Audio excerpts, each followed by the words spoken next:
Pagi berjumpa kembali bersama saya Wong Ganteng Sak Donya. Mohon maaf untuk tidak menyebutkan nama dan identitas dalam percakapan ini karena percakapan ini saya naikkan dalam konten YouTube.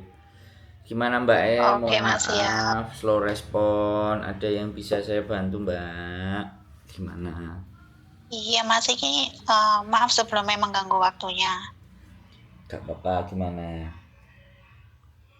Aku mau coba konsultasi ke sampean. Ngobrol, kita Aku kan ngobrol. oh, Mm-mm. bulan 9 itu kan aku finish toh Mas, habis Mm-mm. kontrak di majikan yang ini. Mm-mm. Lah, mau aku tuh apa mau pindah majikan sama pindah agensi sekalian. Mm-mm. Tapi majikanku nggak mau aku keluar dari sini. Intinya setengah memaksa lah, suruh aku nambah Mm-mm. tapi aku nih masih ngerasa nggak nyaman. Mm-mm. Terus dari cerita tetangga tetangga blok yang deket aku sini kan, dia bilangnya dulu pembantunya sebelum aku itu sudah sering kali gonta ganti CC, sudah sering kali nginter mini CC. Terus yang pas sebelum aku pas itu 1 bulan sebelum finish itu dia udah di interminate sama majikanku. Lah ini aku mau pindah ke agent tuh aku rada takut nuno, takutku nanti lah aku ngomong kemarin kan aku ditanya, kamu tahun ini kontrakmu habis loh besok no, nambah nambah di aku lagi no. Terus aku nggak tak jawab kan, soalnya aku pengennya mau ganti majikan. Terus dia tetap maksa, gimana kamu nambah yo nambah. Terus iya nih aja supaya enggak memperumit pekerjaanku di sini. Tapi sebenarnya aku pengen pindah.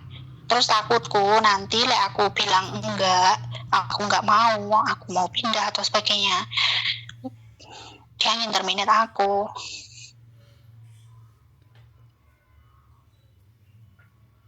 Halo. Gimana yo? Halo halo halo, gimana yo Mas Enae? Gini Mbak, udah giliran saya ngomong atau belum? Masih ada Ha yang mau ha diomongin? ha ha. Teman ngomong dulu. Jadi kalau menurut saya begini Mbak, kejujuran itu memang kadang-kadang menyakitkan. Tapi kalau di Hong Kong kita lebih sudah mendekati tanggal sampai visa habis itu 40 hari. Itu udah dinyatakan finish. Nah, sampean harus hitung 40 hari menjelang 40 hari menjelang sampean finish itu sebenarnya boleh lapor, tapi dia tidak akan nututi ngambil CC baru.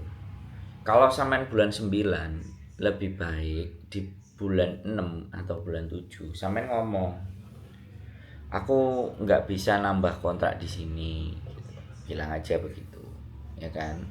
Sampean rencananya kalau finish itu mau pulang dulu apa langsung terus ke majikan baru?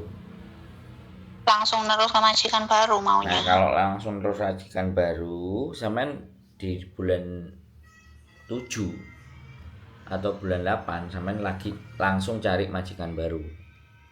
Nah, terus dirimu bilang aku nggak bisa nambah di sini karena ya keberatan sampean, nggak usah disampaikan keberatan, yang jelas aku sudah nggak nambah, jadi kamu cari OCC baru, bilang aja begitu.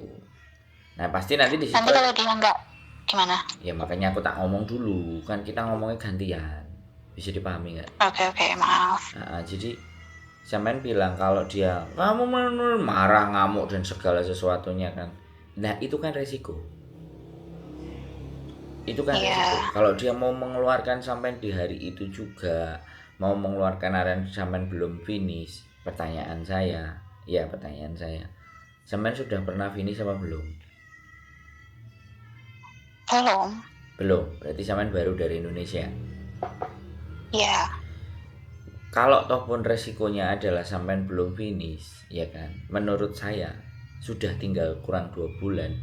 Itu rekod sampean ya, menurut saya ya sudah oke, kelar, beres. Tapi kalau sampai nanti mau berbohong, giliran hari hanya terus sampean bilang nggak mau nambah, itu dia bisa bikin bikin catatan-catatan yang nggak beres di sampean. Tapi apapun itu ceritanya finish, nggak ada persoalan, tinggal sampean pilih aja. Kalau saya lebih memilih kejujuran, jadi nggak perlu ada yang harus ditakutkan, karena memang resiko orang jujur itu pasti akan kayak gitu. Orang jujur itu pasti ada risiko ajur gitu. Tapi bagi saya itu enggak. Sampean mau di interminate kurang 2 bulan, di interminate kurang sebulan, di interminate kurang 3 bulan, itu bukan salah sampean menurut saya. Tapi semuanya kembali ke sampean, karena perasaan takut, perasaan takut itu yang bisa mengendalikan ya sampean sendiri. Perasaan takut. iya. Karena ketakutan-ketakutan yang terjadi, sekali lagi menurut saya, itu hal-hal yang memang apa ya, oh, orang itu belum terjadi itu sudah ngerasa takut duluan. Padahal sebenarnya kalau ataupun sampean di interminate dan semuanya, apakah sampean nggak bisa nyari majikan baru? Apakah sampean nggak bisa mendapatkan penghidupan yang layak yang baru? Enggak juga, menurut saya. Tapi ketika sampean berani jujur kepada diri saya sendiri, itu bagian dari sebuah pelajaran. Karena mencari seseorang yang jujur itu hari-hari kayak gini nih susah. Tapi ada orang bilang, lah daripada aku ajur terus, daripada aku kerjaku gak nyaman dan gak enak, gak apa-apa aku bohong, aku terserah selanjutnya dia. Nah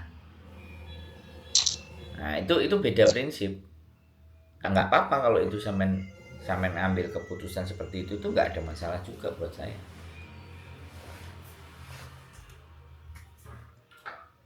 Halo? Nah, halo, itu kan aku udah terlanjur ngomong iya aku mau nambah gitu toh. Ya sebenarnya kan nggak mau mbak, cuma supaya kerja aku nyaman, dia ini nggak ngomel-ngomel tiap hari yang loh. Terus kemarin tak iya nih aja. Nah, aku kan udah terlanjur ngomong iya. Terus lah nanti semisal aku 2 bulan atau 3 bulan sebelum finish itu aku kan udah nyari majikan baru. Terus setelah dapet aku ngomong sama bosku aku nggak nambah lagi, itu kira-kira dia bisa nggak membuat catatan buruk di aku supaya visa aku nggak bisa keluar? Nggak ada, nggak bisa, harusnya, karena Saman nggak kriminal. Saman nggak sama sekali. Saman nggak ada.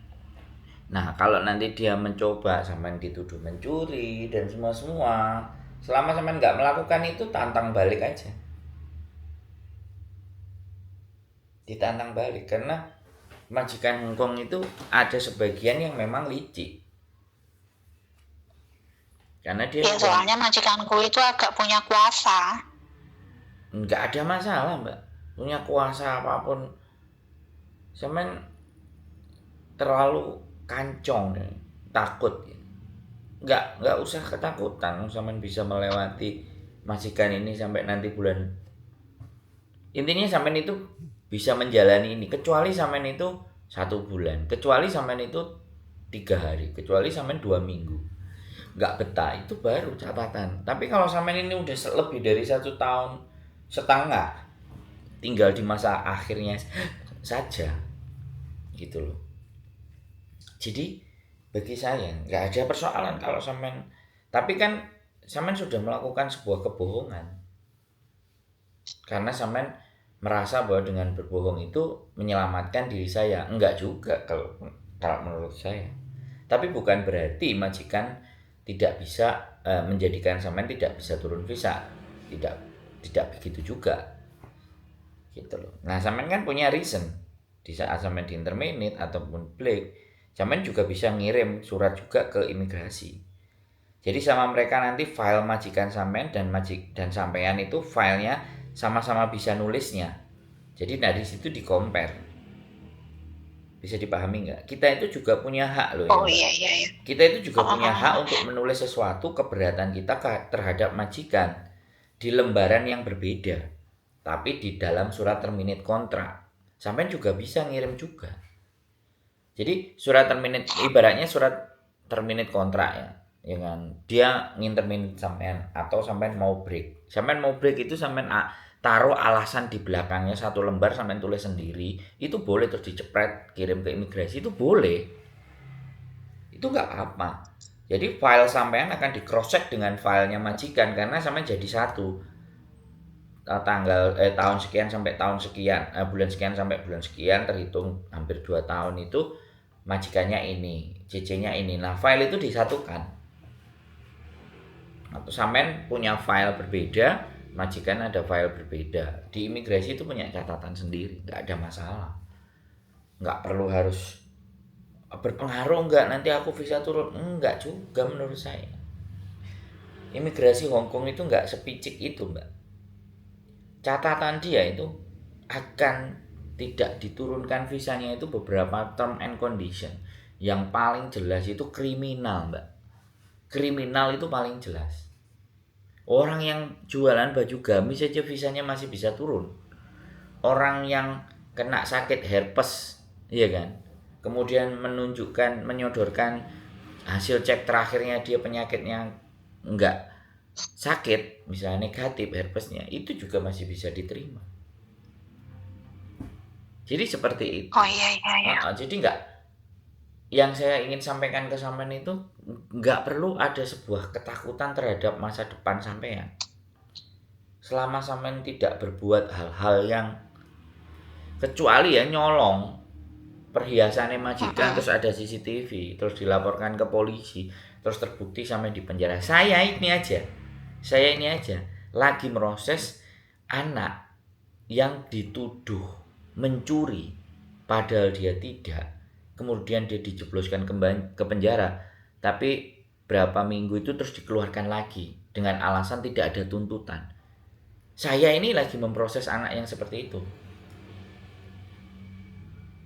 dan saya nggak takut memproses, ya kan? Selama anaknya itu mau berjujur dengan saya ngomong, kasus saya begini, karena bagaimanapun dan apapun, kalau sekali lagi teman-teman itu nggak jujur dengan yang memproses, imigrasi bisa nulis surat ke agennya untuk memending visanya.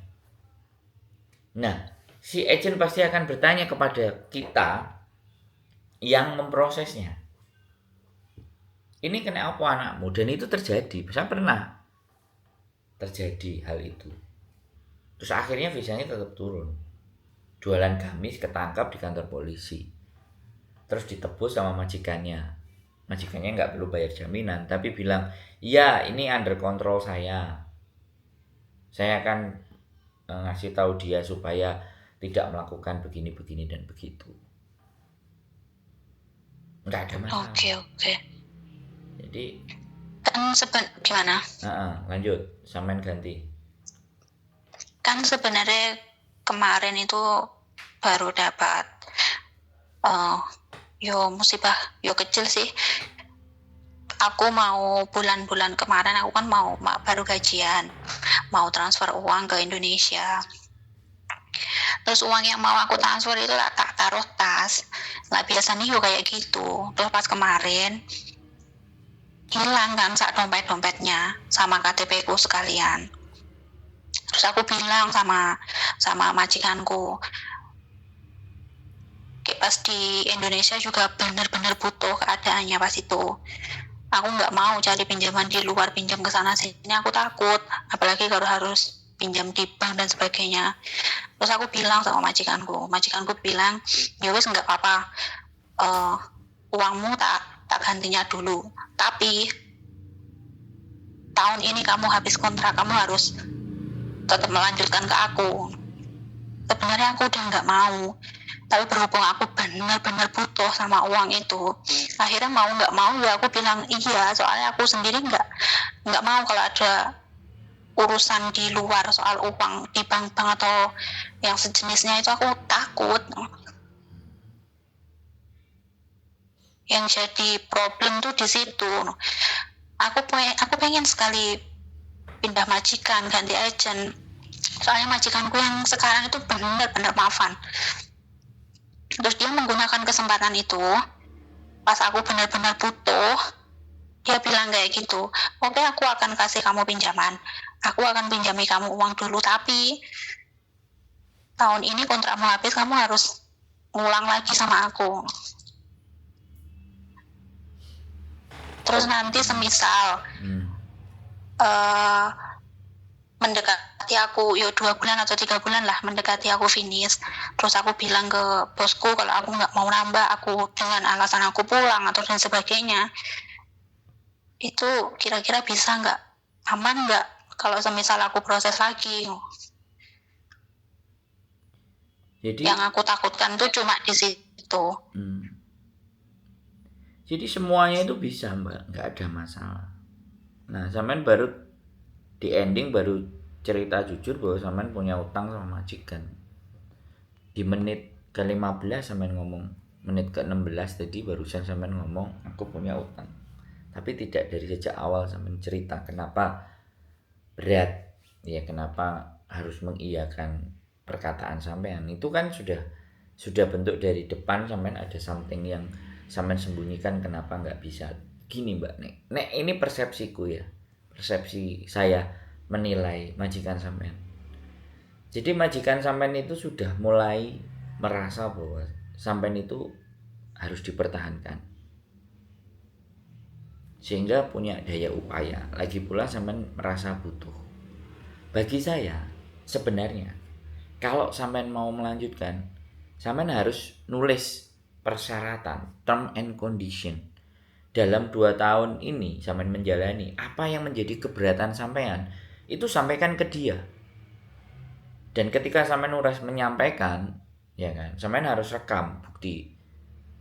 Ya aku nggak mau kalau kamu begini. Aku tuh nggak bisa kalau kamu nggak begini. Aku gini. Kalau kamu mau bisa mengikuti apa yang aku syaratkan, ya aku akan nambah. Tapi kalau kamu enggak, ya sudah. Tapi bisa sewaktu-waktu nanti ketika aku nambah, tapi kamu bicara lagi sama aku tentang ini, ono itu lagi yang kita sudah perjanjikan, ternyata kamu langgar, aku bisa ngebreak. Jadi itu Mbak, majikan ini sudah minta sampai nambah, itu sudah ketergantungan, dan ketergantungan terhadap sampean itu posisi nilai tawar sampean itu menang. Bisa dipahami nggak? Bisa. Nah, tinggal sampean harus memberikan tawaran balik ke dia. Bisa dipahami. Nah, ini yang kadang-kadang teman-teman itu ngerasa bahwa nggak pede. Terus seolah-olah ya itu Mas.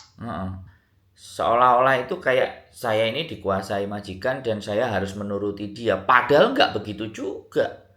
Sampean sama majikan itu kalau menurut saya posisinya sama. Kita semuanya di Hongkong itu dengan majikan sama. Yang menjadikan kita kalah adalah kita butuh uang.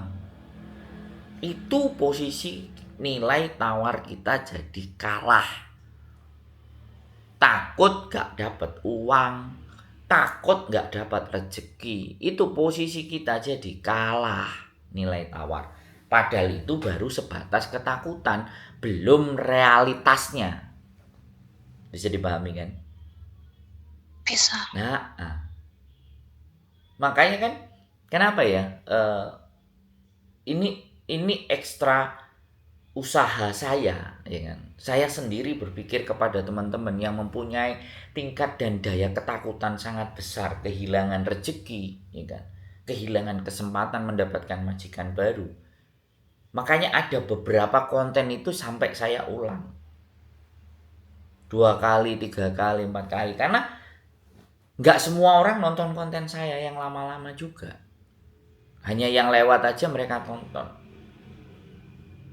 Jadi ini tak gunakan sebagai usaha saya untuk membuat teman-teman itu tidak merasa ketakutan. Kan teman tadi sudah tak kasih resep. Majikan boleh nulis sesuatu, sampean juga bisa nulis sesuatu. Iya, aku baru tahu itu. Nah, kadang gini Mbak, dia itu sudah finish 3 kali 4 kali di majikan yang baru, ya kan? Di majikan yang baru, baru jalan 3 bulan 4 bulan. Dia ngerasa kok gak enak. Dan dia nggak mau rekodnya itu tidak finish. Padahal dia sudah 3 kali atau 2 kali finish. Aku bilang, Mbak, sampean ngebreak di saat ini, sampean sudah pernah finish 2 kali atau 3 kali, itu tidak merubah rekod sampean jadi jelek. Aku pernah ngomong juga. Jadi seolah-olah itu kegagalan sampean di hari ini itu gagal akan selamanya di masa mendatang. Hidup nggak seperti itu, Mbak. Sampean dikeluarkan majikan menjelang 1 bulan, 2 bulan, 3 bulan. Itu bukan berarti nasib sampean dan hidup sampean itu hancur. No. Yang kurang 5 hari aja dikeluarkan ada. Anaknya ngerasa, aduh aku kok kayak gini banget. Aku itu padahal sudah berjuang loh sekuat tenaga. Ini kok ya tega tinggal 5 hari itu dikeluarkan. Aku bilang, Mbak gak usah terlalu diratapi. Sampean justru harus tertawa. Aku bilang. Dari 5 hari sisa menuju visa habis, sampean jadi terhitung 14 hari dari 5 hari sebelum sampean visa habis. Berarti sampean itu dari 5 hari visa habis itu masih ada 13 hari atau 12 hari berikutnya untuk cari majikan. Nggak perlu khawatir. Karena anggapan dan bayangannya dia itu sampai finish gitu loh Mbak. Aku nggak mau cacat gitu loh. Itu loh hebatnya teman-teman Mbak. Kayak sampean ini hebat. Iya. Pemikiranku kemarin juga begitu, Mas. Aku nggak mau salah di sini. Aku selesai di sini pengen finish. Kalau mau ganti majikan, yuk sampai finish dulu, gitu. Jadi aku nggak mau ada masalah. Ya itu. Tapi pada fakta kenyataannya kita nggak tahu kan Gusti Allah itu mau merubah karakternya majikan atau merubah hatinya majikan untuk membuat sampean finish sampai di ujung pertempuran atau sampai akan diselesaikan di 1-2 bulan ke depan. Itu sudah sesuatu yang di luar kendali sampean. Kalau kita memikirkan sesuatu yang di luar kendali kita, di luar kuasa kita, yang terjadi yaitu tadi takut, depresi, stres. Jadi jalani hidupnya nggak tenang. Bisa dipahami dari titik ini. Iya, bisa. Terus setelah ngomong dengan saya, sudahkah ada terbuka cara berpikir sampean atau masih takut-takut dan khawatir?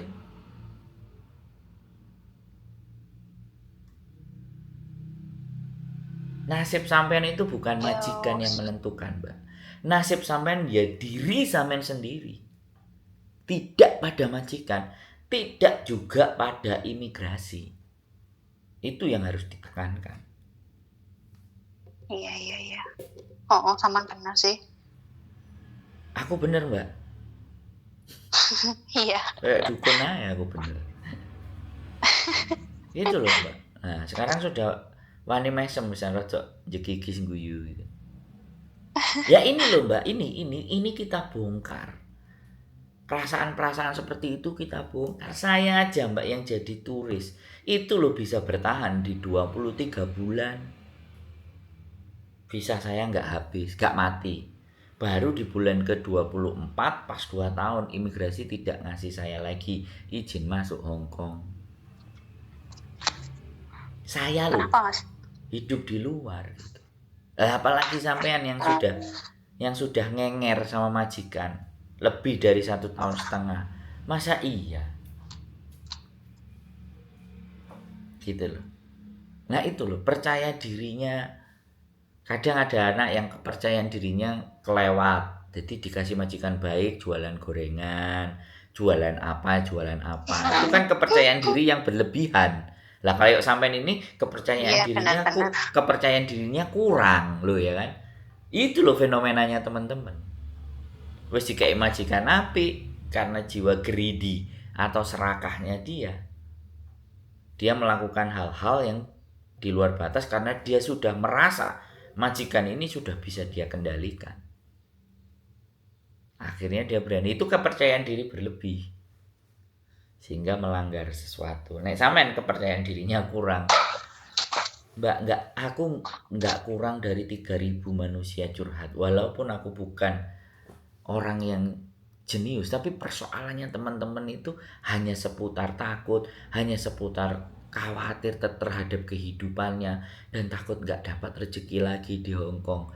Sedangkan di Hong Kong sudah enak, terus tekanan mental, nggak bisa keluar dari situasi dan keadaan yang memaksa dia harus nurut-nurut. Makanya beberapa organisasi itu bilang kami not slave, kita bukan budak. Karena merasa ketika dia kerja itu dia diperbudak. Enggak begitu juga sebenarnya konsepnya. Gitu loh. Cuman karena kita tidak terbiasa dengan ritme dan alur bekerjanya karakter orang Hong Kong. Nah, itu loh, Mbak. Tapi buktinya sampean lihat hampir 170.000 mereka bertahan di Hong Kong. Ada yang 5 tahun, 6 tahun, 10 tahun, ya kan? 12 tahun. Iya. Kadang pulang ke Indonesia pingin balik lagi. Itu artinya apa? Ada sesuatu yang mau mereka raih. Nah, untuk membongkar rasa takut tadi loh, Mbak. Makanya make Iya, sure Mas. dan pastikan Gusti Allah berada dengan diri saya. Gusti Allah bersama orang-orang yang sabar, orang-orang yang istiqomah, orang-orang yang tekun. Sebenarnya di situ semua kok kuncinya. Ya kan? Kadang nek sing Iya. ngomongin Mbak, iya sampean kan gak ngadepi. Ngomongnya sampean enak. Lah kalau hidup itu boleh dituker dan bisa dituker. Piye nek dituker hidupnya sampean aku jadi sampean, sampean jadi aku. Kan nggak bisa juga, bener nggak? Iya benar. Hidup itu dijalani masing-masing. Orang lihat kayak saya, ya kan, enak hidup di Hong Kong gini-gini. Ya kan hari ini teman-teman kan nggak melihat saya di Victoria Park suhu 16 derajat. Cari makan saya dari hasil pemberiannya teman-teman. Kalau hari Minggu libur, makanan nggak habis, Mas. Mau nggak, ini masih utuh loh, ada buah. Mas, ini masih belum diapa-apain, ada nasi, ada gorengan. Mereka kan kalau libur terus bawa makanan masih ada sisa kan nggak mau bawa pulang, bener nggak? Itulah yang saya makan, Mbak. Makanya kenapa hari ini saya percaya diri untuk menghadapi masalah-masalahnya teman-teman untuk telepon ke saya. Saya harus mengembalikan kebaikan teman-teman yang dulu ngasih buat saya. Loh, sampai bisa diskusi sama saya. Itu loh, Mbak. Itu tuh saya makanya pingin berada. Lah terus ya kowe mbok konteni ya mbok oleh duit loh. Lah ya karena enek YouTube. Ya karena ada sistem yang bisa ngasih saya YouTube. Lah cerita-cerita kan dari teman-teman. Dari teman-teman itu saya butuh masalahnya. Bukan butuh duitnya. Butuh masalahnya ndi. Masalahnya gua ke saya. Buang ke saya sama ayo. Kan wong kurang gawean to, Mbak, ngurusi masalahnya wong. Guyu. Mulai rada senyum sampean. Kudu dibongkar Iya sih mana. Mas, dari kemarin wis rada sepaneng mikiriku soalnya. Nah sekarang si panggah sepaneng atau piye? Ya wis sedikit lebih mencair lah. Nah, sesekali kalau ada libur atau sebelum tidur sampean dengerin tausiah atau pengajian yang durasinya nggak panjang. Bagaimana mensyukuri nikmat hidup. Sampean butuh siraman itu, Mbak. Saya tiap hari, Mbak. Karena nggak kayak gitu pedot utek saya, Mbak, dengerin masalah ya arek-arek. Nah itu netralisir, Mbak. Bisa Gus Idam, bisa Gus Baha, bisa Pak Faiz, bisa orang-orang pendeta itu Kristen, bisa juga dari Buddha. Saya dengerin semua, Mbak. Iya.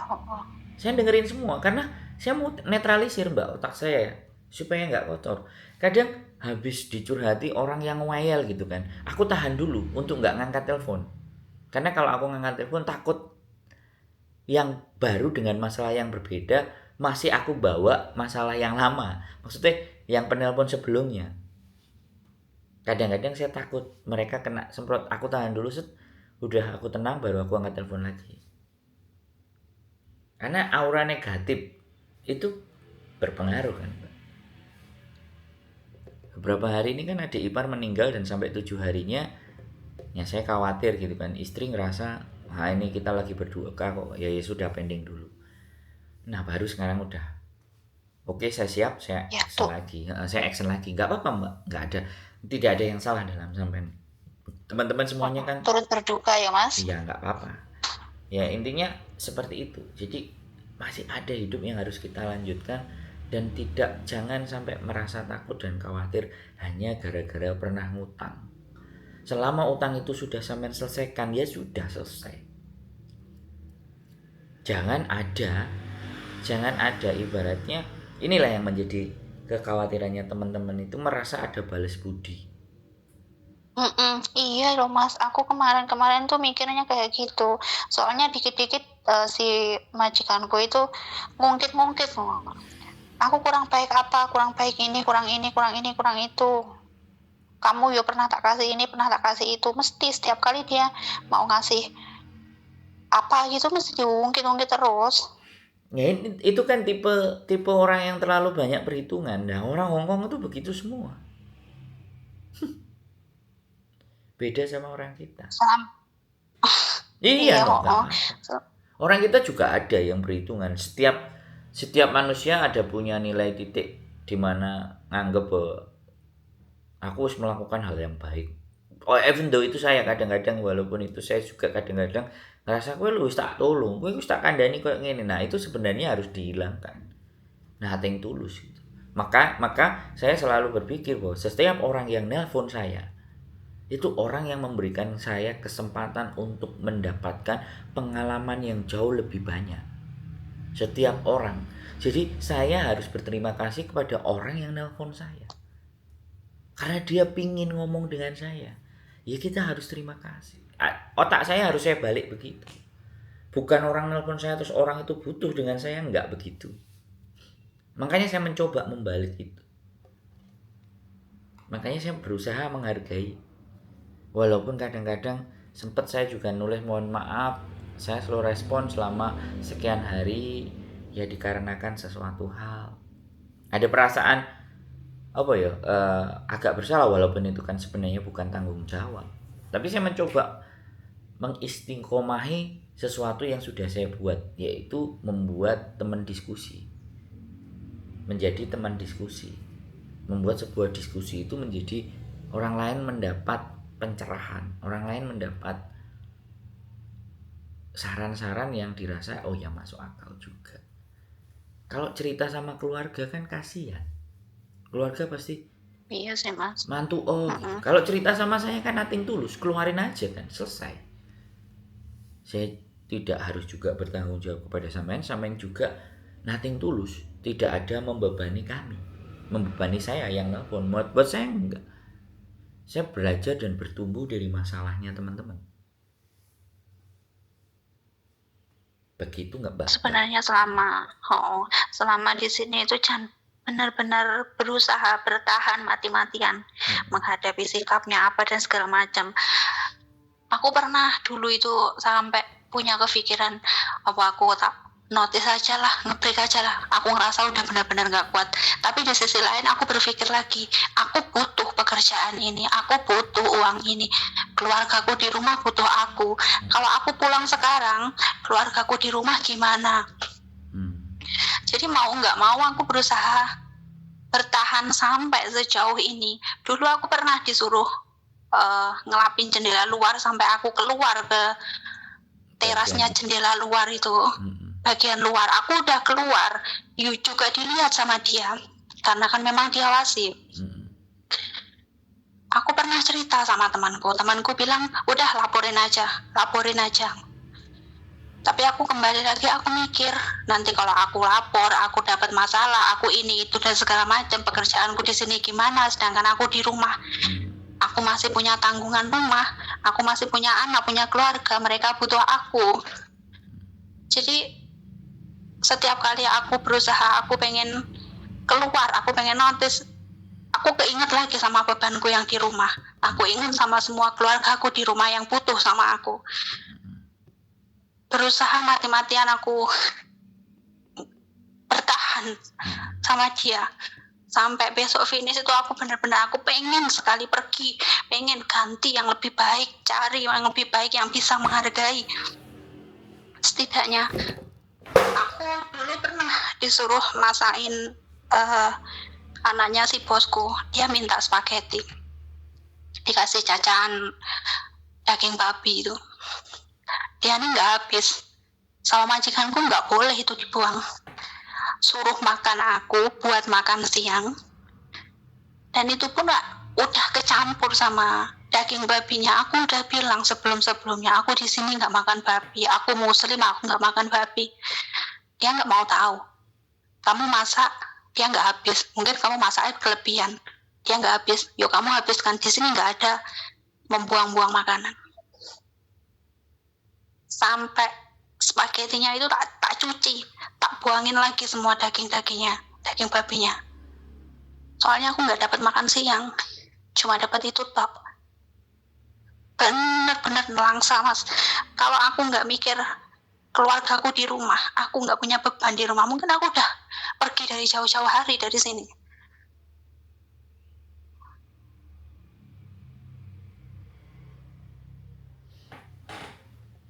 Ya itulah Hong Kong, Mbak. 90% orang itu mengalami apa yang sampean sampaikan, dan akhirnya mereka bisa bertahan di hari ini. Ya nggak apa-apa, itu perjuangan dan pengorbanan sampean yang begitu luar biasa menurut saya. Ya nggak apa-apa, dan pasti akan ada hasilnya. Ya buktinya kan, akhirnya majikan luluh, sampean butuh dia ngasih. Makanya sekali lagi, yang harus sampean ingat-ingat dalam kehidupan sampean itu jangan sesuatu kebencian. Diperlakukan hal yang seperti itu seolah-olah kita itu benar-benar sangat rendah sekali.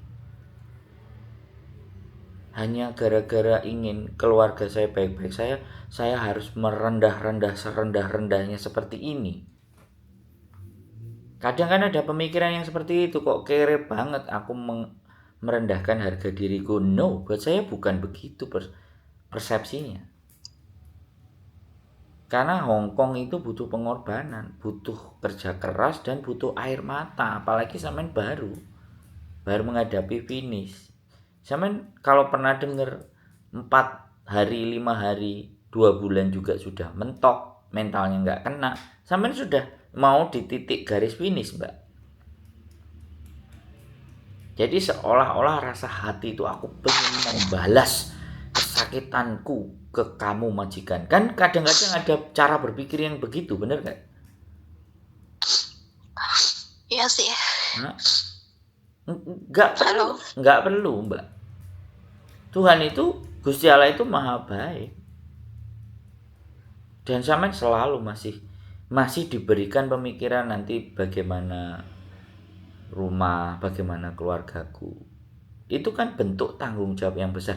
Nah, biasanya dengan seperti itu, karena masih satu kontrak, nanti di 2 kontrak keluarga itu akan terlena, tidak melihat effort dan kerja keras sampean. Suatu ketika sampean juga harus menyadari kalau udah mau finish, sampean harus tumpahkan itu semua juga ke keluarga, supaya mereka lebih bisa menghargai sampean. Tapi itu setelah sampean mengibarkan bendera garis finish, bahwa perjuangan di majikan ini itu bukan sesederhana. Iya, kontrak pertama itu begitu semua, Mbak. Saya tidak mewakili setiap PMI Hong Kong, tapi dari 3.000, kalau saya mau ambil cerita satu-satu anak yang baru, itu nggak ada yang nggak beda sama sampean. Nggak sama kayak sampean. Hampir semua itu dirasakan sama. Karena orang Hong Kong sudah membaca karakter orang Indonesia bahwa yang baru dan belum ada pengalaman itu gampang diblok foto, itu sudah terbaca, Mbak. Dan harganya murah. Dia bayar ke agensi itu kalau anak non itu harganya tidak mahal. Untung aja dia ketemu sampean yang baik sehingga nggak ngebreak di 1 bulan, 3 minggu, 2 minggu, nggak apa. Tidak ada yang harus disesali dalam kehidupan ini. Ini yang harus diterima. Justru dengan hal semacam ini itu membuat sampean jauh lebih kuat untuk menghadapi kehidupan berikutnya. Ibaratnya ini adalah level rapot sampean untuk menjadi finish. Kalau sampean mau membohongi majikan nanti nggak mau nambah, sampean cari majikan baru, itu juga tidak ada masalah. Itu sudah jadi resiko, tapi nggak perlu ada ketakutan membuat bisa sampean nggak turun. No, tidak sesederhana itu. Majikan mau nulis apa aja nggak ada masalah. Sampean toh finish. Kalau dia ngamuk-ngamuk tiap hari ya anggap ada radio rusak, selesai. Iya, soalnya kan setiap kali ada masalah atau dia nggak suka sama pekerjaan yang aku lakukan, seringkali dia fitnah aku di agent aku. Dan agent aku pun setiap kali omongan majikan itu selalu percaya. Nggak tanya dulu aku, kamu kenapa gini sama majikan kamu gini, enggak. Langsung agentku marah sama aku. Ya sekarang gini loh Mbak. Saya memahami sampean baru dari Indonesia. Sehingga nothing to do, tidak bisa berbuat apa-apa. Semuanya serba keterpaksaan, sebuah pengorbanan. Makanya kenapa saya hadirkan konten ini. Sebenarnya kalau sampean bisa melihat konten ini secara detail satu, mentalnya sampean pasti nggak akan drop. Karena sampean melihat masalahnya orang-orang. Kadang-kadang yang membuat orang itu jadi stres itu kenapa kok hidupku kayak gini. Jadi seolah-olah kita itu menjadi manusia yang merasa paling menderita. Is no. Tidak seperti itu Mbak. Yang jauh menderita dari sampean itu lebih banyak. Yang ketemu jaga anaknya stres biasanya mukulin, melempar pisau, melempar dan membanting sesuatu. Itu bukan hanya mental yang dipertaruhkan. Kadang nyawanya pun juga dipertaruhkan Mbak. Kadang kalau ketemu yang nggak bisa yang nggak jaga kakek atau jaga nenek yang nggak boleh ditinggal sedikit pun, jadi dia harus ke Jiso jam 1, jam 2, jam 3, jam 4 setiap 15 menit dan dia nggak bisa tidur, kepalanya sampai pusing. Semen belum pada titik kesengsaraan yang seperti mereka rasakan. Karena sampean hanya melihat ke dalam diri saja, belum melihat sesuatu yang di luar sana, yang jauh lebih ekstrim. Makanya manusia itu tidak akan merasa syukur ketika dia hanya melihatnya ke atas. Tapi ketika manusia dikasih untuk melihat yang bawah, maka disitulah rasa bersyukur. Menurut saya hanya di situ aja persoalannya sampean itu. Ya nggak apa-apa sampean menumpahkan isi hati sampean, unek-unek sampean ke kita itu nggak ada masalah. Nggak menjadi persoalan. Daripada sampean harus cerita ke keluarga, kembali lagi ceritakan memang ke saya. Dan menurut saya ini bukan aib, ini bukan kelemahannya sampean, ini bukan kekalahannya sampean. Justru ketika sampean mau bercerita itu kekuatan buat sampean. Karena saya tidak berusaha menjatuhkan, saya tidak berusaha menghina sampean. Saya tidak mengolok-olok sampean. Gitu aja kok cemen. Nah, kan saya nggak ada kalimat itu. Kalimat saya ya harus, come on, sampean sudah hebat. Lanjutkan perjuangan kehebatan